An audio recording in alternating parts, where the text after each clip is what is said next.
মৰমৰ ছাত্ৰ ছাত্ৰীসকল, আজি আমি ক্লাছ 10ৰ ৰিভিজন R5ৰ এই MCQ কেইটা কৰিম। ইয়াত আমাৰ কি দিছে, দুটা ত্ৰিভুজ সৰ্বসম। তাৰমানে সৰ্বসম কি বস্তু আমি বুজিলোঁ। সৰ্বসম দুটা ত্ৰিভুজ সৰ্বসম হ'লে কি হয়, ইয়াৰ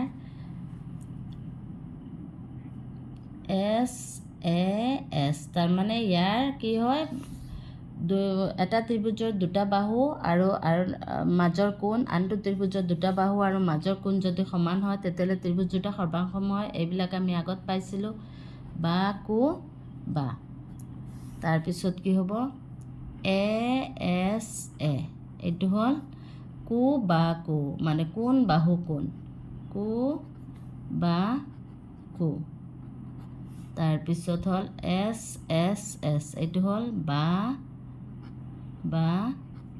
তাৰমানে বাহু এইকেইটা শৰ্ত হ'লে আমাৰ কি হয়, ত্ৰিভুজ সৰ্বাংশম হয়।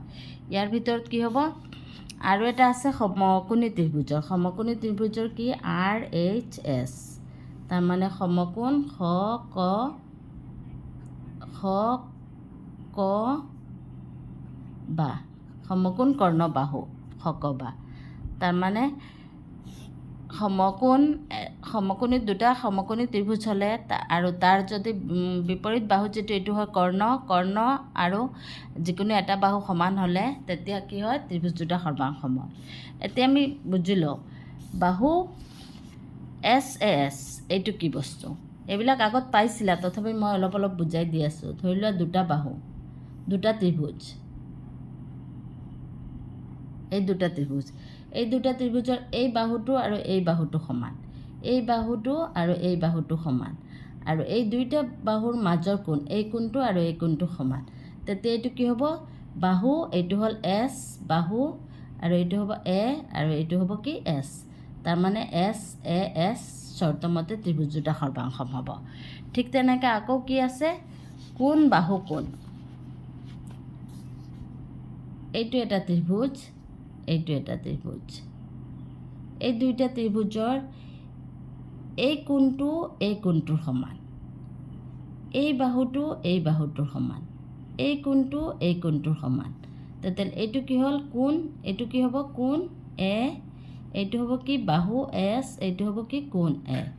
তাৰমানে এই কোণটোৰ সমান কোণ, এই বাহুৰ সমান বাহু, আৰু এই কোণটোৰ সমান কি হ'ব কোণ। তাৰমানে ASA এইটো চৰ্তমতে ত্ৰিভুজ দুটা সৰ্বাংশম হ'ব। আৰু এটা কি আছে, এই দুটা ত্ৰিভুজ আঁকিলোঁ। এই ত্ৰিভুজ এই বাহুটোৰ সমান, এই বাহুটোৰ সমান, এইটো বাহুৰ সমান। তেতিয়াহ'লে কি হ'ল S গোটেইকেইটা বাহু, গতিকে কি হ'ব S। তাৰমানে S বাহু মতে ত্ৰিভুজ দুটা সৰ্বাংশম হ'ব। এতিয়া সমকোণী বুলি কৈছিলোঁ যে, সমকোণ হ'লে এনেকৈ হ'ব, এই কোণটো সমকোণ আৰু এটা ত্ৰিভুজ ল'লোঁ, এই কোণটো সমকোণ। এই সমকোণী ত্ৰিভুজৰ কি হ'ব, এইটো কোণ সমকোণ হ'লে কি হ'ব, সমকোণ আৰু ঠিক ইয়াৰ উল্টাটো এইটো হ'ল কৰ্ণ, এইটো হ'ব কৰ্ণ। তাৰমানে সমকোণ আৰু এইটো কৰ্ণ সমান হয় যদি, আৰু যিকোনো এটা বাহু, এইটো বাহু বা এইটো বাহু, যিকোনো এটা বাহু সমান হ'লে কি হ'ব, সমকোণ R কৰ্ণ বাহু খ ক বা। তাৰমানে সমকোণ কৰ্ণ বাহু RHS মতে ত্ৰিভুজ দুটা সৰ্বাংশম হ'ব। এতিয়া আমি এই বস্তুকেইটা এই অনুশীলনীটোত আছে। এতিয়া চাই লোৱা কি আছে, দুটা ত্ৰিভুজ সৰ্বসম হ'ব যদি সিহঁতৰ কালি যদি সমান হয়, সিহঁতৰ আকৃতি একে কিন্তু আকাৰ বেলেগ হ'ব পাৰে। সিহঁতৰ সকলো অনুৰূপ বাহু আৰু কোণবোৰ সমান, কেৱল সিহঁতৰ পৰিসীমা সমান। আমি কি পাইছোঁ, কোণ আৰু বাহু সমান পাইছোঁ, গতিকে আমাৰ কি হ'ব, এইটো C হ'ব। সিহঁতৰ সকলো অনুৰূপ বাহু আৰু কোণবোৰ সমান, এইটো আমাৰ এনচাৰ হ'ব। তাৰপিছত 2 নম্বৰত দিছে কি, তলত দিয়া কোনটো সৰ্বাংশমতাৰ নিয়ম মতে মান্য হ'ব। ইয়াত কোনটো আমাৰ সৰ্বাংশমতাৰ চৰ্তত আহে। আমি পাইছিলোঁ কি কোন তিনিটা, এইটো আমি পোৱা নাই। দুটা বাহু বা দুটা বাহু এটা কোণ, এইটো আমি পোৱা নাই। আমি কি পাইছোঁ? বাহু কোণ বাহু, তাৰমানে এছ হ'ল বাহু, এ হ'ল কোণ, এছ হ'ল বাহু, বাহু কোণ বাহু, বা কু বা শৰ্ত পাইছোঁ। দুটা বাহুৰ মাজৰ কোণ বা কু বা, এইটো আমি পাইছোঁ। গতিকে এইটো হ'ব আমাৰ এনচাৰ। 3 নম্বৰত কি দিছে? যদি এটা ত্ৰিভুজৰ দুটা বাহু, এটা ত্ৰিভুজৰ দুটা বাহু আৰু সিহঁতৰ মধ্যৱৰ্তী কোণ, তাৰমানে এইটো ধৰি লোৱা এটা ত্ৰিভুজৰ দুটা বাহু, এই দুটা বাহু আৰু মধ্যৱৰ্তী কোণ হ'লে মাজৰ কোণ, এই কোণটো তাৰমানে এছ এ এছ হ'ব। দুটা বাহুৰ মাজৰ কোণ তাৰমানে বাহু কোণ বাহু। অপশ্যনত কি আছে? বাহু কোণ বাহু বুলি ক'লে এছ এ এছ, এইটো অপশ্যন হ'ব আমাৰ বি। তাৰপিছত কি হ'ব? 4 নম্বৰত দিছে কি? দুটা কোণ আৰু সিহঁতৰ মধ্যৱৰ্তী বাহু। দুটা কোণ বুলি ক'লে এই দুটা কোণ আৰু মধ্যৱৰ্তী বাহু বুলি ক'লে এইটো, তাৰমানে বাহু কোণ বাহু কোণ, এ এছ এ হ'ব। কোণ বাহু কোণ, দুটা কোণৰ মাজৰ বাহু। কি কৈছে? দুটা কোণ আৰু সিহঁতৰ মধ্যৱৰ্তী, তাৰমানে কোণ বাহু কোণ, এ এছ এ হ'ব। আকৌ কি দিছে? দুটা সমকোণী ত্ৰিভুজ। সমকোণী ত্ৰিভুজ যে মই অলপ আগত বুজাই দিলোঁ, সমকোণী ত্ৰিভুজৰ কি? আৰ এইচ এছ শৰ্ত কোণটো হ'ব, তাৰমানে সমকোণী ত্ৰিভুজৰ আৰ এইচ এছ হ'লে কি হ'ব? সমকোণ কৰ্ণ বাহু। তাৰমানে দুটা সমকোণী ত্ৰিভুজ বুলি ক'লে দুটা সমকোণী ত্ৰিভুজ সমকোণ আহি গ'ল। তাৰপিছত কি হ'ব? এইচ হ'ল কৰ্ণ, এছ হ'ল বাহু। তেতিয়াহ'লে কি হ'ব? অতিভুজ কৰ্ণক কি কোৱা হয়? অতিভুজ আৰু এডাল বাহু, অতিভুজ আৰু এডাল অনুৰূপ বাহু, এইটো হ'ব আমাৰ। দুটা সমকোণী ত্ৰিভুজৰ কি হ'ব? সমকোণী ত্ৰিভুজৰ কি হ'ব? সমকোণ, তাৰপিছত কৰ্ণ, অতিভুজ আৰু এটা বাহু, তাৰমানে চিটো হ'ব অতিভুজ আৰু এডাল বাহু আৰু এডাল অনুৰূপ বাহু থাকিব। তাৰপিছত কি হ'ব?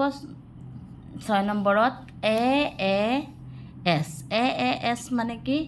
এইটো যে আমি পাইছিলোঁ, এইটো আমি কি পাইছিলোঁ? দুটা কোণ আৰু মাজৰ বাহু। ইয়াৰ সলনি আমাৰ এনেকুৱাও হ'ব পাৰে দুটা কোণ আৰু যিকোনো বাহু। তেতিয়া কি হ'ব? দুটা কোণ, যিকোনো দুটা কোণ আৰু এছ, যিকোনো এটা বাহু। তেতিয়া কি হ'ব? এ এছ। এ এছ বুলি ক'লে কি হ'ব? দুটা কোণ আৰু এটা বাহু, যিটো কোণ দুটাৰ মধ্যৱৰ্তী নহয়, তাৰমানে মাজৰ নহ'বও পাৰে। এ এছ হ'লে কি হ'ব? দুটা কোণ আৰু এছটো ছাইডত, তাৰমানে এছটো মাজত নহয়, গতিকে যিকোনো মাজত নোহোৱা কোণ হ'ব, বাহু হ'ব। দুটা কোণ আৰু এটা বাহু, যিটো কোণ দুটাৰ মধ্যৱৰ্তী নহয়, এইটো হ'ব। তাৰপিছত কি দিছে 7 নম্বৰত? আমাৰ গোটেইকেইটা অপশ্যন চাব নালাগে, আমাৰ কুৱেশ্যন মতে আমাৰ কোনটো অপশ্যন হ'ব এইটো বুজি ল'লে আমি যদি এইটো পাই যাওঁ, বাকীখিনি আৰু চোৱাৰেই দৰকাৰ নাই আমাৰ। 7 নম্বৰত কি দিছে? কোণ এ আৰু কোণ ডি, তাৰমানে এই দুটা কোণ সমান, কোণ বি আৰু কোণ ই, তাৰমানে এইটো কোণ হ'লে কি হ'ব? এ, তাৰপিছত এইটোও হ'ব এ আৰু এইটো হ'ব এছ, তাৰমানে এ এছ। এ এছ আমাৰ অপশ্যনত কোনটোত আছে? বিত আছে, গতিকে এইটো হ'ব এ এছ। তাৰপিছত কি হ'ব? 8 নম্বৰত কি হ'ব? কি দিছে? ত্ৰিভুজ এ বি চি আৰু ত্ৰিভুজ পি কিউ আৰ, এই দুইটা ত্ৰিভুজৰ কি দিছে? এ বি সমান পি কিউ, তাৰমানে এইটো হ'ল এছ বাহু, বি চি সমান কিউ আৰ, এইটোও বাহু, এছ চি সমান পি আৰ, এইটোও বাহু, তাৰমানে এছ বাহু বাহু বাহু বাহু বাহু বাহু মানে কি? S S S S S S আমাৰ কোনটো আছে? বি নাম্বাৰটো। ঠিক আছে। তাৰপিছত 9 নম্বৰত কি দিছে? সৰ্বাংশমৰ চিহ্ন, এইটো আমাৰ কি হয়? সৰ্বাংশমৰ চিহ্ন হয় নে নহয়? গতিকে ইয়াত সদৃশতা নহ'ব, সৰ্বাংশমতা হ'ব, এইটো হ'ব, বাকীকেইটা আৰু আমাৰ চাব নালাগে। 10 নম্বৰটোত কি হ'ব? সৰ্বাংশম ত্ৰিভুজবোৰত থাকিব, সৰ্বাংশম ত্ৰিভুজত কি থাকিব? সমান অনুৰূপ বাহু। সৰ্বাংশম আমাৰ দুটা ত্ৰিভুজ সৰ্বাংশম হ'লে কি হয়? বাহুবোৰ সমান হয়, কোণবোৰ সমান হয় আৰু একে আকৃতিৰ হয়, গতিকে কি হ'ব? এই তিনিটা হ'ব, গতিকে ডি হ'ব এই সকলোবোৰ। এইটোৰ এনচাৰ 10 নম্বৰ এনচাৰ কি হ'ব? ডি হ'ব। ঠিক আছে, থেংক ইউ।